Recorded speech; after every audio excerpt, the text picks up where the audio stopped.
So let's just start to propose some answers that might better meet the evidence. So on the tenants article, I saw a couple of things. I started with the impact zones of the towers because I thought that was interesting that a company called Marsh & McLennan occupied all of the floors in the North Tower where the plane impacted and the fires kind of raged there. Marsh & McLennan was this big insurance broker, financial company. And those floors that Marsh occupied were the exact floors that had been updated for fireproofing in the few years before 2011. So 110 stories, and there was only 8 of them that got full floor fireproofing upgrades, and all 8 of them were Marsh & McLennan, floors 93 to 101, where the plane impacted. So I thought that was pretty odd. Started looking at Marsh. I thought, yeah, that seemed odd to me. And started looking at Marsh and some of the people that worked for them, and I noticed there were a couple of Bush family members, like Craig Stapleton, who is the husband of George W. Bush's cousin, and he was there, and he used to be Bush's partner in the Texas Rangers deal that made him so much money. I also noticed L. Paul Bremer. This guy stood out just glaringly. L. Paul Bremer was the 2 years later the Iraq occupation governor, so people may remember him better for that. But on 9/11, he was the CEO of Marsh Crisis, a division of Marsh & McLennan, and he had an office in the South Tower. So when I started looking at these floors in the different areas of the towers, I noticed that these matched up, and Marsh had not only the entire impact zone of the North Tower, but they had a subsidiary right in the middle of the South Tower, and L. Paul Bremer had an office there. And Bremer was one of the first people to start giving us the official story for what happened. He somehow survived the day. I don't know how. He had his office there, but instead of going to his office, he had showed up on all the news stations telling us Osama bin Laden was responsible, and probably Iraq and Iran also, and that we really ought to start a massive war against those people. So that's interesting. The other thing that was interesting about Bremer was he was a director for a Japanese company called Komatsu that had just patented a thermite demolition device in 1996. So, and published the patent. So that I thought was interesting enough that maybe it should be investigated. Over in the South Tower impact zone, there's a couple of companies that occupied that. One of them was called Aon, and again, Bush's first cousin Jim Pierce worked right there in the South Tower impact zone. He had a meeting scheduled for that day. Then he moved across the street to the Millennium Hotel, and so he survived the day miraculously. There's also Baseline Financial right there in the impact zone. This guy named Joseph Kasputis was really interesting to me because he was very closely related to the Department of Energy, and also just above him was a company called the Washington Group, and they were also very closely related to the Department of Energy and had just purchased a company called Morrison Knudsen that did hundreds of demolition projects for the Army Corps of Engineers.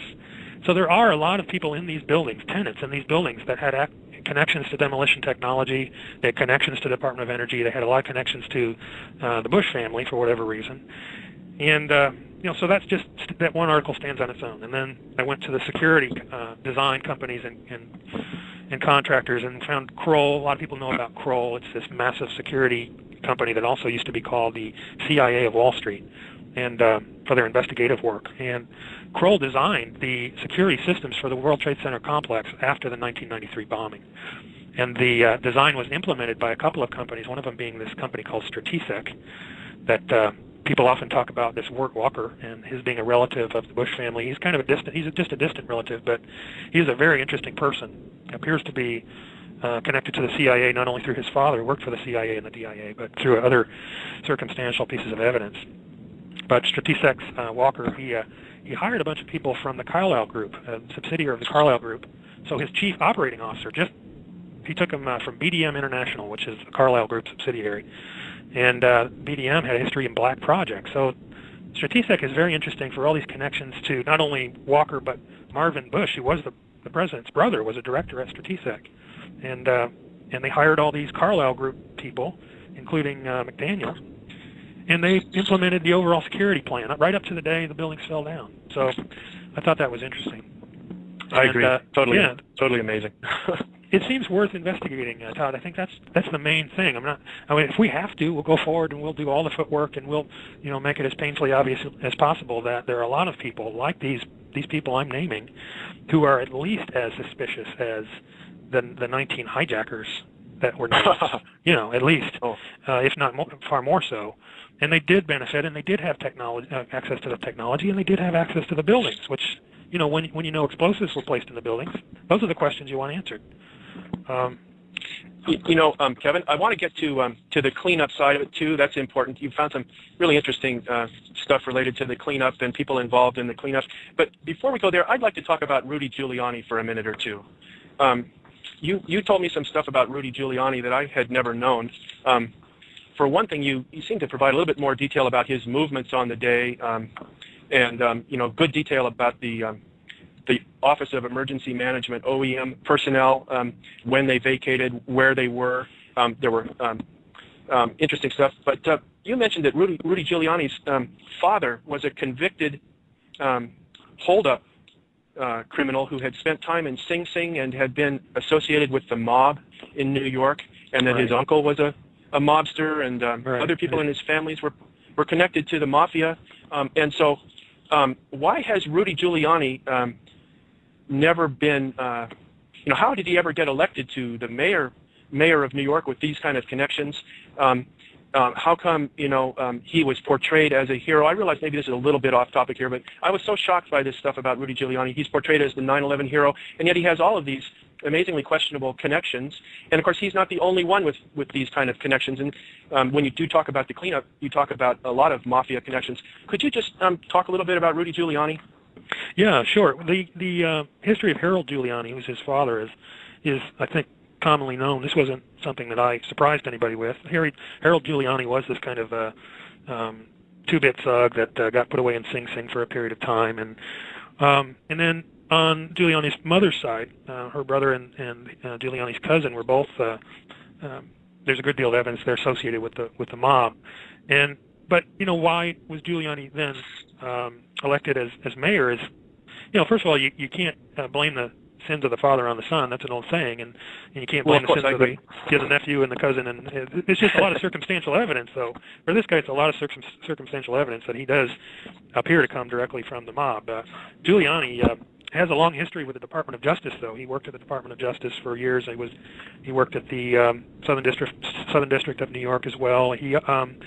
What's really interesting to me about Giuliani is that he worked for the law firms, White and Case, for example. White and Case is a famous old law firm that represented BCCI. Do you know the company, the Bank of Credit and Commerce International, that was said to be the largest bank fraud in history? It wasn't really a bank fraud. It was a CIA world intelligence sort of black ops outfit that financed terrorists and so forth. And so Giuliani, as well as a lot of other characters that were right there in New York City involved in the events, were also involved in investigating BCCI. I mean, Michael Cherkasky, for example, he was at the time the chairman of Kroll at the time of 9/11, but he had been previously a assistant DA and investigated BCCI and a lot of other people. So that's what interests me about Giuliani. I get the impression from Giuliani's interview with Peter Jennings on the day of 9/11 that when he went ahead and said, we were told the buildings were going to come down, he admitted that he had foreknowledge in that sense.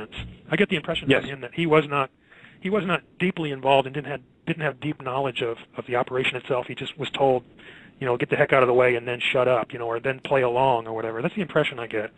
But there is another guy very closely associated with Giuliani named Bernard Kerik, who was the New York City Police Commissioner on 9/11 and also considered a hero of the day. And Kerik, he just looks the part of a mobster. He was Giuliani's chauffeur in 1993, but in the 70s, and later he was an employee of the Saudi royal family, as well as an employee of, again, Morse and Knudsen in Saudi Arabia. So, he's just this thug. He ended up later becoming a chauffeur for Giuliani, then the Department of Corrections officer, and then the police commissioner of New York City. His police department provided that passport that magically fell by the wayside at the South Tower and was picked up and provided evidence for who the culprits were. But we really ought to be serious because Bernard Kerik is in jail right now, and he was accused of so many crimes it's just ridiculous, and he was ultimately thrown away. He's in jail right now, and so this guy who was clearly a mobster, clearly tied to Saudi Arabia, one of the most interesting things about Kerik is on the day of 9/11, and we're talking about very early, George Pataki, the governor, and Giuliani and Kerik show up on national television, and one of the first questions Giuliani gets from the press is, a lot of people are talking about secondary explosives. Were there explosions that helped bring down the World Trade Center buildings? And Giuliani looks around like stunned, and he looks back to Kerik for the answer. I'm not kidding. And Bernard Kerik shakes his head no, there were no explosives. So that's when we got the first official answer that there were no explosives used on 9/11 from Bernard Kerik, who is now in jail. And I think we ought to maybe take a second look at that official explanation. I think maybe some people at NIST may end up in jail alongside Kerik. So they've continued to say that no explosives were used. You did a marvelous article called "The Top 10 Connections Between NIST and Nanothermites." I consider this to be related here to your well, this is sort of bridges between your scientific and your deep penetration of this underworld.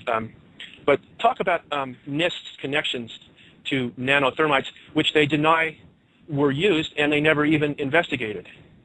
Yeah, absolutely. The top 10 connections between NIST and nanothermite is the paper. That's at the Journal of 9/11 Studies, and it's been a couple of years. But I published that because I just really wondered how NIST could play dumb so well. How could they not think about nanothermite at all? Because they seem to have a lot of very well-qualified people who should have thought of that right away. And some of the people involved, for example, are the directors of NIST at the time. In October of 2001, Bush nominated a guy named Arden Beeman, who was a materials science engineer. I mean, he's the kind of guy that would know high-tech materials better than anybody. He had just come from Purdue University. Purdue had a thriving nanothermite program under a professor by the name of Stephen Sun, who came from Los Alamos National Laboratories. So Beeman really should have known. He had several other interesting connections, but then he was replaced by a guy named Harach Semerjian. And Semerjian not only had the background, but he wrote 10 papers with the world's leading expert on nanothermites, a guy named Michael Zachariah. Michael Zachariah has written more on nanothermites than anyone, I think, and he worked at the University of Minnesota for a while. Prior to that, he worked at NIST as well. So Michael Zachariah worked at NIST, but yet NIST can't figure out the possibilities of nanothermite. You know, whenever thermite was brought up to them over the years, they'd always say, "Oh, gee, that wouldn't make any sense. We'd have to have 1,000,000 pounds of thermite," which obviously is not true. If anybody's seen the new video by my friend John Cole, who's also a board member at Architects and Engineers for 9/11 Truth, he's got a video called "The Great Thermite Debate." And you can find it on 9/11 Blogger, and he shows that all these people who said you need all these gazillion pounds of thermite are crazy, and that people who said thermite can't cut steel columns are crazy because he did it up in his backyard. So obviously it can be done, and it can be done very efficiently. But Harach Semerjian wrote this paper, these 10 papers with this world's leading expert on nanothermite. Then we go into the company that provided the largest contingent of non-government employees. This is a really interesting company. It's called Science Applications International Corporation, or SAIC. And SAIC, as I said, provided all these people to the NIST investigation. They're all listed. This huge group of people are listed in the report as being authors of the report, essentially. But SAIC has this long history at the World Trade Center. In 1986, they did an evaluation of threats to the World Trade Center, and they proposed that a big bomb in the basement, just exactly like the one that happened 7 years later in 1993, would do a lot of damage, right? So they provided this scenario, and in 1993, when it did happen, it was SAIC that provided the official explanation for what happened. And then in 2001, they're hired after 2001 to help NIST write this report on what happened on 9/11. But SAIC, they make nanothermites. They're a huge corporation, but they have a subsidiary called Applied Ordnance Technology that not only makes nanothermites, they specialize in laser ignition of nanothermites. And they also are involved in projects where they dole out money for research on nanothermites. So, but SAIC is just really interesting because it's this intelligence contractor for them. That's what they're known for the most part. They even spy on the CIA. The CIA hires SAIC to spy on their employees. It's a little bit crazy. SAIC provided evidence to kind of prove that Iraq needed to be invaded. The evidence against Saddam. They provided the evidence. They provided the evidence, intelligence evidence, for the capture of Khalid Sheikh Mohammed. They trained the Saudi Navy. They have employees like Robert Gates, who's our current defense secretary. They did. Jerome Hauer, who was the OEM director at the World Trade Center. John Deutsch was the CIA director, and so on and so on. So they're in there. They're basically the CIA. That's who they are. And they're in there as the biggest outside company.